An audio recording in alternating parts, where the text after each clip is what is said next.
Bismillahirrahmanirrahim. Alhamdulillah. Alhamdulillahi Rabbil Alamin. Wassalatu wassalamu ala ashrafil anbiya wal mursalin. Sayyidina Muhammadin wa ala alihi wa sahbihi ajma'in.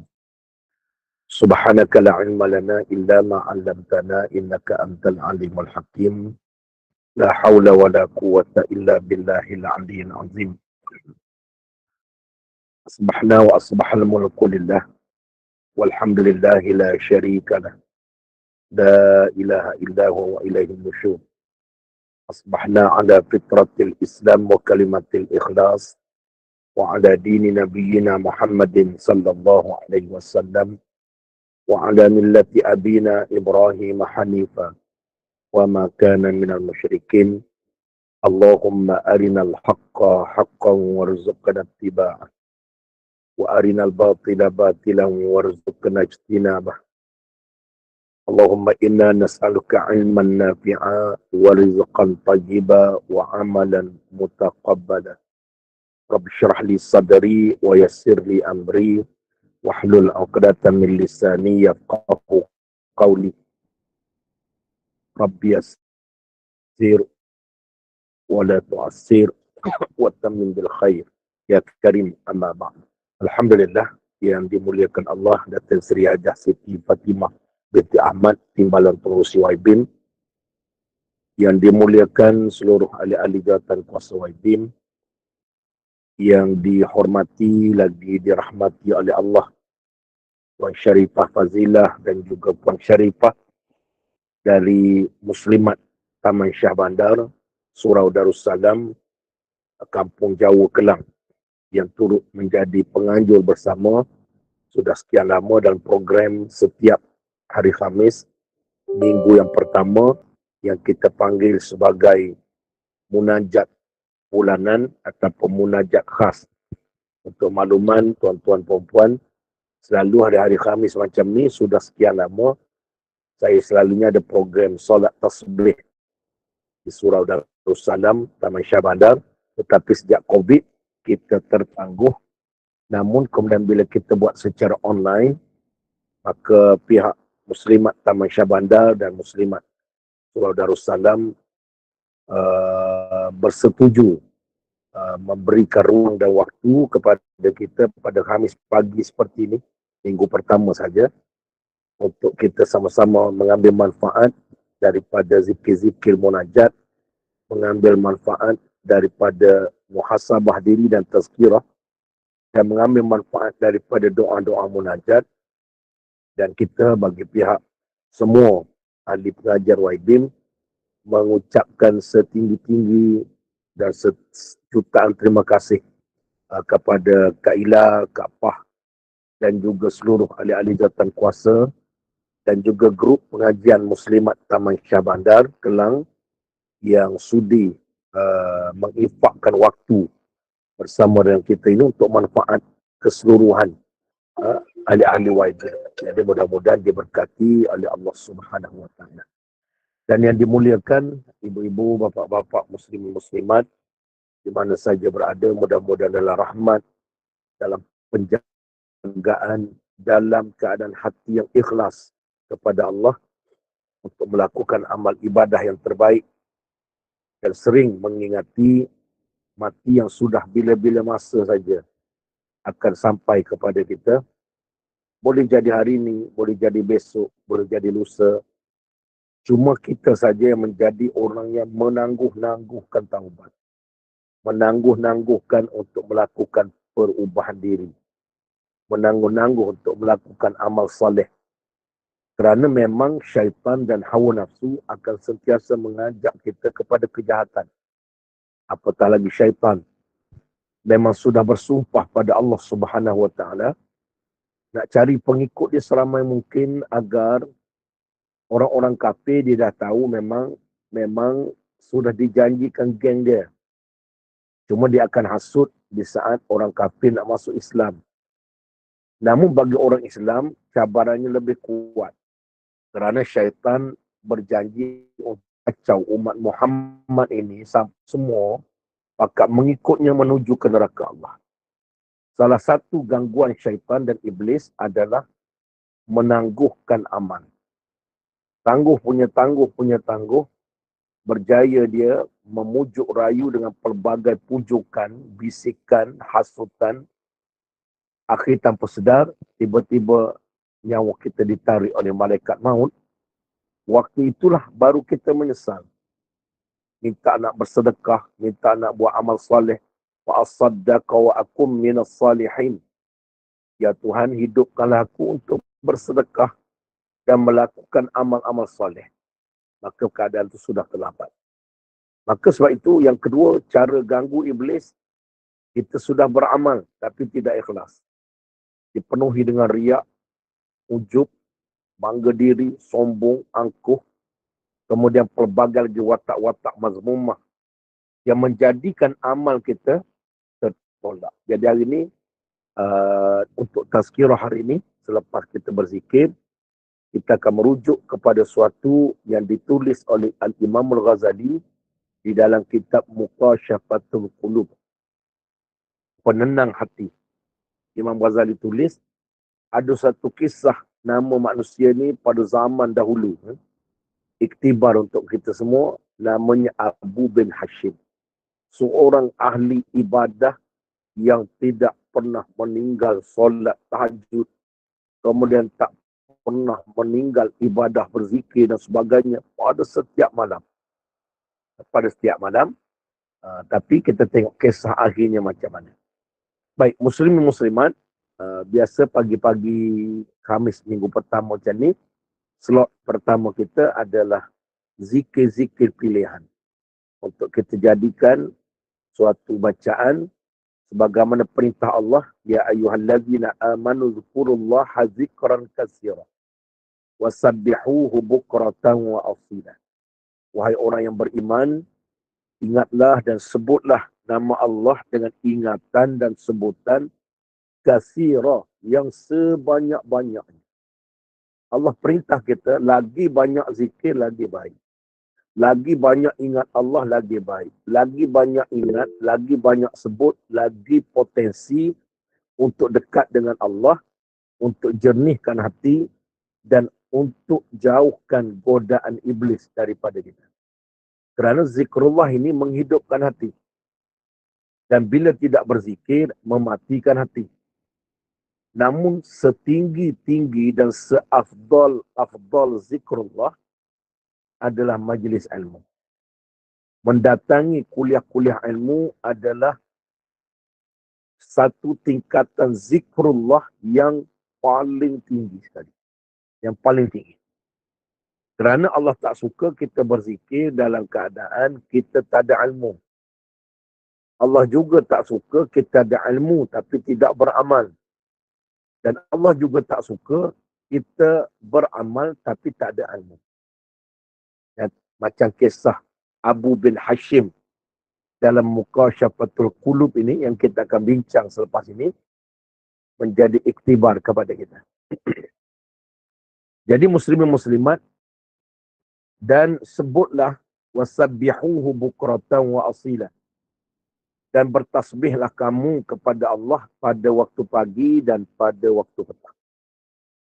Sebab itu kalimah tasbih, baqiyatus salihat, subhanallah walhamdulillah wa la ilaha illallah wallahu akbar, kemudian kalimah subhanallah wa bihamdihi subhanallahil azim, subhanallah wa bihamdihi adada khalqihi wa ridha nafsihi wa zinata arshihi wa midada kalimati. Dan kalimah yang dipanggil tasbih Nabi Yunus alaihissalam merupakan tasbih Al-Anbiya 87. La ilaha illa anta subhanaka inni kuntu minaz zalimin. Kerana apa? Dalamnya ada satu kalimah subhanak, maha suci engkau. Bila kita bertasbih sebegini, Allah sangat kasih. Sehingga kan di dalam hadis yang sahih, tapi orang jarang nak buat, sembahyang laju-laju, Allah nak sediakan keampunan yang amat besar.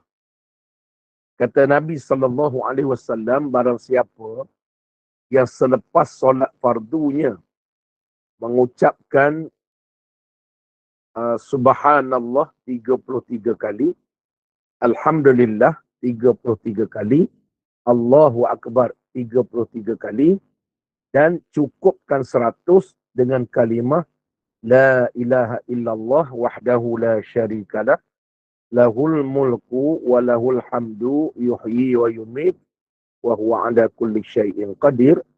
Lalu kata Nabi, akan diampunkan oleh Allah segala dosanya walaupun sebanyak buih di lautan. Tapi jarang kita baca. Sebab apa? Baca doa pun tak boleh, ayat kursi pun tak boleh. Kerana kita tewas dengan godaan syaitan yang merasuk hawa nafsu kita agar sembahyang cepat-cepat, lagi cepat, lagi syaitan suka. Lagi kurang baca, memanglah habis sembahyang syaitan kata pada nafsu kita, cepatlah sikit, pergi berjalan, pergi makan kat kedai. Cepat sikit, makan dah siap. Cepat sikit, tak payah baca lama-lama. Nafsu kata. Sebab nafsu ni, dia sentiasa nak seronok-seronok. Cepat, lama-lama. Syaitan pula dah usik. Duk ganggu, duk bisik kan. Tak payahlah kak baca ni. Baca ayat kursi sudah lah. Itu pun dah banyak. Tak payahlah istighfar. Tak payahlah subhanallah. Subhanallah itu lama tu. Syaitan sangat benci apa-apa program, apa-apa zikir yang mengampunkan dosa. Kerana bila Allah ampun dosa, hati jadi jernih. Bila hati jernih, Allah dekat pada kita. Bila Allah dekat, syaitan tak boleh kacau kita. Itu sebab syaitan menyampah. Sebab itu dia ganggu. Sebab itu kita semua, majoriti habis sembahyang tak baca. Tak baca kerana kita rasa tak apalah, esok ada lagi, dosa ada lagi. Sebenarnya tanpa kita sedar, itulah bisikan syaitan. Tapi kalau kita dah lekat, lama-lama lepas sembahyang, tak baca rasa ruginya. Kerana dia, hadis sahih daripada Nabi. Subhanallah, subhanallah, subhanallah, alhamdulillah, alhamdulillah 33 kali, tak sampai pun 3 minit. 33 kali itu tak sampai seminit pun. Subhanallah, subhanallah, subhanallah, subhanallah. Tak sampai seminit. Maka semua sekali, paling lama 2 minit setengah ke 3 minit selesai. Tapi bagi orang yang hatinya berat, maka dia rasa 3 minit itu bagaikan 30 tahun. Wayahnya nak baca. Sebab kalimah tasbih ini sangat disukai oleh Allah. Apa-apa saja kalimah tasbih. Termasuklah tasbih Nabi Yunus alaihi salam, la ilaha illa anta subhanak inni kuntu minaz zalimin. Maha suci engkau. Bila kita sebut subhanallah, maha suci Allah, sama ada wa bihamdihi subhanallahil azim. Maha suci Allah yang maha agung. Maha suci ini merujuk kepada isbat, penetapan kita Allah ini tidak ada lemah. Maha suci Allah daripada segala kecacatan, kekurangan, kelemahan, kedaifan, ketidaksempurnaan. Maka bila kita puji macam tu, nilainya sangat tinggi pada sisi Allah. Sebab itu apa-apa tasbih menjadikan sangat besar pahalanya pada sisi Allah. Jadi cukuplah kalau kita beramal dengan apa yang Nabi sebut. Walaupun banyak, saya pun ada banyak koleksi yang guru-guru pondok bagi, untuk guru lain bagi. Banyak kan. Kemudiannya sebagai contoh, Subhanallahil aliyyid dayan, Subhanallahil syadidil arkan, Subhanaman la yush'ilu, Subhanaman yazhabu bil laili wa ya'ti bin nahar, Subhanallahil hannan wal mannan, Subhanallahil musabbahu fi kulli makan. Banyak, tapi tidak sahih daripada Nabi. Boleh amal. Cukuplah amal yang pendek-pendek, tetapi sahih daripada Nabi. Subhanallah wa bihamdihi, subhanallah wa bihamdihi, subhanallah wa bihamdihi. Cukup dah. Sahih daripada Nabi. Allah akan ampun dan Allah sangat kasih. Baik, pada pagi ni, zikir pilihan kita ambil 2. Yang pertama yang kita sebut hauqalah. Lafaz hauqalah iaitu la ilaha lafaz hauqalah, subhanallahil azim. Apa dah? La haula wala quwwata illa billahil aliyyil azim. La haula wala quwwata illa billahil aliyyil azim. Kalau kita rujuk kepada kitab demi kitab demi kitab, terlalu banyak ulama-ulama dunia ini yang mengarang kitab tentang kelebihan lafaz hauqalah. Imam Nawawi sebut, lafaz ini mengandungi pelbagai rahsia. Cukuplah kita ambil apa kata Nabi SAW, hadis sahih. Hadis sahih. Kata Nabi SAW yang diriwayatkan oleh Abu Hurairah radhiyallahu anhu. Kata Nabi, aksiru min qawli la ilaha masyaallah. Aksiru min qawli la hawla wa la quwwata illa billah wa innaha kanzun min kanuzil jannah. Barang siapa yang memperbanyakkan membaca la hawla wa la quwwata illa billah, sampai situ. Tapi ulama-ulama mengharuskan sambung wa huwal aliyyul azim. Tuhan yang maha tinggi, lagi maha agung. Dua sifat Allah. Fa innaha kanzun min kunuzil jannah. Maka ucapan tersebut merupakan gedung daripada gedung syurga. Ada yang panggil merupakan segala bentuk harta benda, perbendaharaan di dalam syurga. Nanti kita masuk syurga nanti, mudah-mudahan dengan izin Allah, kita tengok emas, perak, intan, berlian, apalagi zamrud, delima, pelbagai lagi batu-batu permata di dalam syurga. Dan apa saja kekayaan dalam syurga, itulah lafaz hauqalah. La haula wa la quwwata illa billahil aliyyil azim. Kata Al-Mulla Imam Ali Al-Qari, dia menyatakan gedung yang disebut dalam hadis ini adalah kalimah yang akan memberikan manfaat kepada orang yang membacanya di akhirat nanti. Sekarang tak dapat lagi. Sebab tu di dalam kita baca tentang amalan-amalan menjauhkan diri daripada neraka, ulama-ulama mencadang salah satunya bacalah lafaz hauqalah, la haula wala quwwata illa billahil aliyyil azim. Sebanyak-banyak. Kita cadang dalam zikir Rabbani 100 kali sebab ada hadis sahih. Hadisnya yang tadilah. Banyak lagi hadis lain. Menyembuhkan 99 penyakit. Tapi tidak sahih. Tapi boleh beramal. Kata Imam Ibn Qayyim Al-Jawzi, lafaz hauqalah ini, kalau membacanya, boleh menyelesaikan 99 bala bencana dan kesulitan pada diri. Itu kata Imam Ibn Qayyim Al-Jawzi. Kata Imam Nawawi rahimallahu ta'ala, sama juga membaca lafaz hauqalah ini akan memberikan manfaat yang sangat banyak dunia dan akhirat kepada para pembaca. Sebab itu kata Nabi, aksiru. Aksiru ni baca banyak-banyak. Jadi banyak ni bukan 2, 3, 100 kira banyak lah. Ada orang mampu 1000, silalah.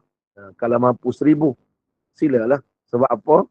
Sebab Nabi suruh. Dia tak sebut berapa. Ada sebahagian hadis, macam la ilaha illallah wahdahu la syarikalah, Nabi sebut direct, baca 100. Subhanallah wa bihamdihi subhanallahil azim, Nabi sebut dalam hadis, baca 100. Kemudian yang lain-lain ada yang Nabi sebut, yang macam ni, iksiru, ataupun perbanyakkan. Perbanyakkan. Banyak ni, terpulang. Kalau kita meyakini lafaz ini, sebagaimana disebut oleh Nabi dalam hadis sahih, merupakan gedung-gedung di syurga, lafaz ini mudah-mudahan mengampunkan dosa, kata Al-Imam Nawawi. Membacanya mengampunkan dosa. Bila Allah ampun dosa, semua hajat akan ditunaikan. Terutama hajat di akhirat untuk jauh daripada neraka. Baik. Zikir yang kedua pilihan kita pada hari ini adalah tasbih Nabi Yunus pada surah Al-Anbiya 87. Banyak hadis Nabi menyatakan perkara itu. Dan apatah lagi di ayat Quran. Nabi Yunus diampunkan dosa, diselesaikan masalah. Apa masalah Nabi Yunus? Dilempar dalam laut, tenggelam, duduk dalam perut ikan, berapa hari? 40 hari, 40 malam. Itu kan kerumitan, kegelisahan, kesusahan, keperitan, penderitaan, kedahsyatan, semua sekali. Maka sebab itu, dua kalimah ini menjadi benteng paling kukuh untuk membina ketahanan diri. Dalam menghadapi ujian, dan dua zikir pilihan kita pada pagi ini memberi kekuatan. Mudah-mudahan Allah bukakan jalan seluas-luasnya penyelesaian. Sebagaimana Nabi Yunus alaihissalam tak henti membacanya. La ilaha illa anta subhanaka inni kuntu minaz zalimin. Daripada pagi sampai ke pagi, daripada pagi selama 40 hari, 40 malam. Allah ampun dosanya. Nabi-Nabi dahulu buat dosa kecil pun dikira besar. Nabi Yunus, dia kecewa dengan dakwahnya. Ajak, orang tak nak ikut. Akhir sekali, dia lari daripada kaumnya, berlayar tengah laut, tiba-tiba nak karam, cabut undi kerana kena buangkan penumpang agar bot payah karam. Cabut undi kali pertama, kena dia. Orang cabut lagi, kesian dia Nabi. Cabut kali kedua, naik nama dia lagi. Cabut kali ketiga pun kena dia lagi. Akhir tak ada pilihan, campak tengah laut, gelombang tengah kuat. Sedailok masuk dalam laut, ditelan oleh ikan nun. Cuba bayang gelapnya laut, lemas, duduk dalam perut ikan, gelap lagi, lemas lagi. Itu gambaran kesulitan hidup. Macam kita lah tak ada duit, rasa lemas. Sakit yang berat, rasa lemas, rasa gelisah. Difitnah orang, rasa gelisah. Masalah dengan anak-anak, kadang-kadang tak lalu makan. Masalah dengan suami, isteri sampai rasa nak bunuh diri. Masalah apa saja yang berlaku, kan? Maka semua itu macam Nabi Yunus. 40 hari, 40 malam dalam perut ikan. Tapi tak berhenti, macam mana dia hidup? Itu jangan tanya. Kun fayakun, Allah boleh buat. Dia maha berkuasa. Tapi kisah ini nak jadikan dalil bahawa dengan keberkatan zikir itu, kalau ada masalah, kalau ada ujian, kalau ada keperitan, gunakan, combine dua ini, jadikan baca sebanyak-banyak. Kalau masalah kita besar, bacalah 1000. 1000 hauqalah, 1000 tasbih Nabi Yunus. Tapi kalau kita masalah biasa-biasa, cukuplah kata ulama, membacanya sebelum tidur, tasbih Nabi Yunus sebanyak 100 kali. 100 kali ini dalam 7 minit. Ataupun 6 minit setengah saja. 100 kali tiap-tiap malam. Terutama kalau ada hajat, kata ulama, 7 hari berturut-turut sebelum tidur. La ilaha illa anta subhanaka inni kuntu minaz zalimin. La ilaha illa anta subhanaka inni kuntu minaz zalimin. Kedua-dua zikir yang kita bincang hari ini adalah amalan para salafus salih. Amalan sahabat Nabi, ulama-ulama silam, ulama-ulama kini, ulama-ulama orang-orang alim sampai kiamat nanti. Jadi saya nak cadang, terlalu banyak kisah. Kalau kita nak sebut pasal perkara ini, selesainya masalah manusia, tapi yang jelasnya, kedua-dua zikir ini mengampunkan dosa. Kerana kita mengaku kelemahan kita. Dua-dua ini zikir pengakuan bahawa kita lemah. La hawla wa la quwwata illa billahil aliyil azim.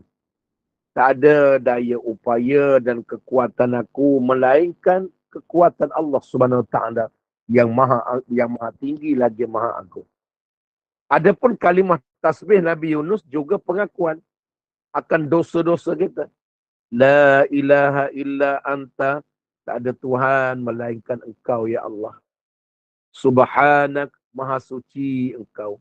Inni kuntu minal zalimin. Nanti sesungguhnya aku ni banyak sangat buat zalim, buat jahat, buat mungkar padamu. Allah ni dia sangat suka orang mengaku. Polis pun suka, macam saya sebut selalu. Polis kalau tangkap seseorang, awak mengaku dah salah, awak mencuri. Saya mengaku. Dia tak ada ketuk-ketuk gitu ya. Tapi kalau tak mengaku, yang tu lagi angin dia. Memang dah ada bukti, kita tak mengaku. Lagi angin.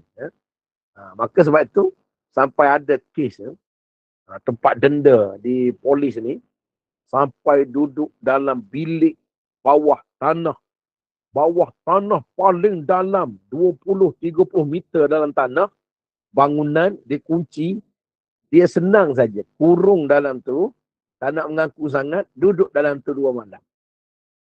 Sunyi, sepi, cicak pun tak bunyi, macam duduk dalam kubur, gelap gelita. Keluar saja nampak cahaya, buat naik tempat soal siasat, mengaku terus. Oh, yang tu dia panggil psikologi paling dahsyat. Jadi sebab itu, saya tahu ni sebab saya tanya geng-geng polis. Ada masa dia panggil ceramah apa, saya tanya dia. Dia kata kalau geng-geng yang geng-geng pembunuh ni Ustaz, kurung, bubuh dalam bilik tahanan bawah tanah 20 meter macam tu, tak bunyi apa sehari ni, masa tu stres. Kan? Sempit, gelap, lemas, macam dalam kubur, kita ambil keluar, esok semua keluar. Oh, saya mengaku kawan saya yang ni. Allah dia suka. Allah pun suka kalau kita mengaku. Apa-apa zikir yang mengaku, yang tadi hauqalah, kita mengaku kita tak kuat. La hawla wa la quwwata illa billah. Tidak ada daya, upaya dan kekuatan melainkan dengan kekuatan Allah. Ini dipanggil pengakuan kita ni lemah. Kita ni kerdil, kita ni miskin, kita ni kurang, kita ni dhaif. Allah lah yang maha gagah. Allah lah yang maha kuat. Maka sebab itu lafaz ini mengampunkan dosa. Lafaz ini, kata ulama, membebaskan daripada neraka. Lafaz mengaku kita tak kuat, Allah yang kuat, menyebabkan punca untuk cepat masuk syurga. Sebab tu sahabat Nabi baca. Dan kerana mengaku kita lemah itulah, Allah bantu menyelesaikan masalah. Sehingga kata Imam Ibn Qayyim, seolah-olah dia bagi gambaran 99 apa saja kesulitan dalam hidup, dunia dan akhirat selesai dengan hauqalah. Dan gabungkan dengan tasbih Nabi Yunus. Tasbih Nabi Yunus. Ada hajat, ada kesulitan, ada apa saja. Dan kena ingat, kalau kita dah baca, kenapa Tuhan tak bagi? Tanda Tuhan sayang. Jangan buruk sangka dengan Tuhan. Kenapa Tuhan tak bagi? Kenapa orang lain baca jadi? Kita baca tak dapat. Allah kata, aku suka kamu zikir lagi dengan aku. Aku suka dengar rayuan kamu. Sukanya aku dengar kesulitan. Bukan aku tak nampak. Aku tahu awak sulit. Awak rumit. Awak sakit. Awak diuji. Aku yang buat. Aku tahu. Tapi aku nak dengar suara kamu. Aku suka mendengar puji-pujian kamu pada aku. Kalau aku tak bagi di dunia ini, masalah kamu selesai, aku bagi pahala yang sangat banyak. Aku ampunkan dosa atas kesabaran kamu menghadapi ujian itu dari aku. Tapi masuk lubang kubur nanti, kamu akan merasai nikmat yang sangat besar. Maka sebab tu, mesti positive thinking. Mesti berpemikiran positif. Kalau Tuhan tak bagi, kita dah baca. Tuhan tak bagi. Tapi Tuhan dia kata, kalau kamu minta, pasti aku bagi. Wa qala rabbukum ud'uni astajib lakum. Mintalah kamu kepada aku, nescaya aku akan beri.